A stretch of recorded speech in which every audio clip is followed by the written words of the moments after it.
Hello दोस्तों, आज हम इस वीडियो के माध्यम से हम आपको बताएंगे कि एक जिला न्यायालय कैसे वर्किंग करता है। जिला न्यायालय में कितने जज होते हैं, हेड कौन होता है, ये सब बताएंगे हम। जिला एवं सत्र न्यायाधीश सबसे बड़े जज होते हैं एक जिले में। जिस प्रकार पुलिस अधीक्षक कार्यालय होता है, वहां का हेड एसपी महोदय होते हैं। जिला कलेक्ट्रेट में, कलेक्टर कार्यालय में, वहां के हेड कलेक्टर साहब होते हैं। इसी प्रकार जिला न्यायालय में हेड कौन होते हैं? जिला एवं सत्र न्यायाधीश। कौन होते हैं? जिला एवं सत्र न्यायाधीश। हर जिले में एक डिस्ट्रिक्ट जज होते हैं। उनके अधीनस्थ काम करते हैं ADJ, special ADJ, family court के जज, पॉक्सो एक्ट के जज, प्लस जितने भी एडीजे होते हैं वो सभी डीजे साहब के अधीन रहते हैं। सीजीएम साहब, एजीएम, जेएमएफसी और second JMFC, third JMFC, fourth JMFC. तो ये डिस्ट्रिक्ट जज के नीचे अधीनस्थ काम करते हैं। डिस्ट्रिक्ट जज और एडीजे इनको सजा देने का बराबर अधिकार है। मतलब विधि अनुसार अधिकतम सजा दे सकते हैं। जो भी फांसी की सजा, आजीवन कारावास की सजा, जितने भी दंड हैं सभी प्रकार के दंड एडीजे, स्पेशल एडीजे और जिला एवं सत्र न्यायाधीश देते हैं।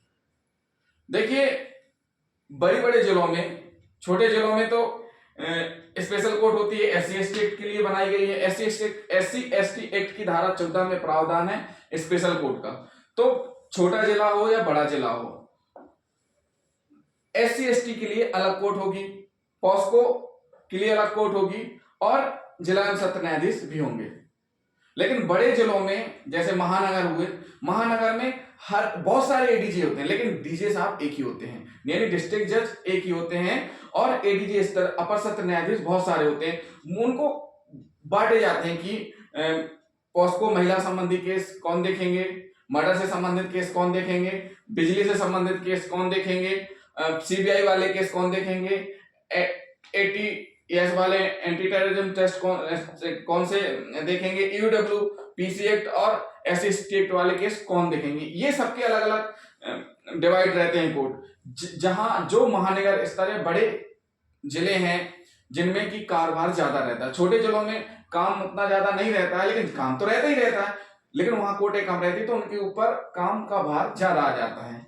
और जिस प्रकार हर एक जिले में एक डिस्ट्रिक्ट एवं सत्र न्यायाधीश होता है, उसी प्रकार हर एक जिले में, चाहे महानगर हो चाहे छोटा जिला हो, एक ही सीजीएम होता है। सीजीएम, मुख्य न्यायिक मजिस्ट्रेट। सीजीएम को एक हिसाब से कहते हैं कि कर्ता धर्ता, मैन कंट्रोलिंग पावर किसके पास रहती है? सीजीएम। सीजीएम साहब पूरे एसीएम, एसीजीएम और जेएमएफसी को कंट्रोल करके रखते हैं। यानी कि सीजीएम साहब ही डिसाइड करते हैं कि किस कोर्ट में कौन सा थाना लगेगा। मतलब पुलिस की वर्किंग जो भी होती है वो कोर्ट तक पहुंचाई जाती है। वो कैसे पहुंचाई जाती है हम बताएंगे।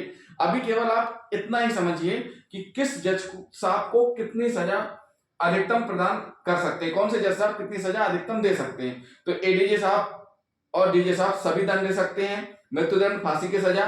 और जैसे ही फांसी की सजा एडीजे साहब देते हैं तो हाईकोर्ट को इनको बताना भी पड़ता है कि इस मामले में, इस केस में इस अभियुक्त को फांसी की सजा दी गई है।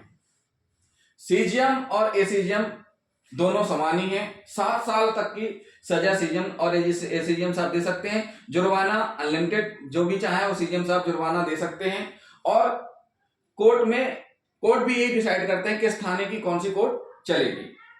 जेएमएफसी फर्स्ट 1 से 3 वर्ष तक की सजा दे सकते हैं, 10,000 जुर्माना। और कभी कभी जेएमएफसी को एसीजीएम या सीजीएम का प्रभार भी दिया जाता है जब सीजीएम साहब बाहर हो या एसीजीएम साहब नहीं है। जेएमएफसी सेकंड 1 वर्ष तक की सजा और 5,000 रुपए जुर्माना। ये तो दोस्तों हुए एक जिला न्यायाधीश में, जिला न्यायालय में पदस्थ न्यायाधीश और कितनी सजा दे सकते हैं। तो हेड होते हैं जिला एवं सत्र न्यायाधीश और उनके अधीन पूरी ये न्यायिक श्रेणी काम करती है। मतलब एडीजे साहब, सीजीएम और बाकी सभी लोग काम करते हैं। तो दोस्तों, हमारा वीडियो आपको पसंद आया तो चैनल को सब्सक्राइब और लाइक करना ना भूलें। Thank you.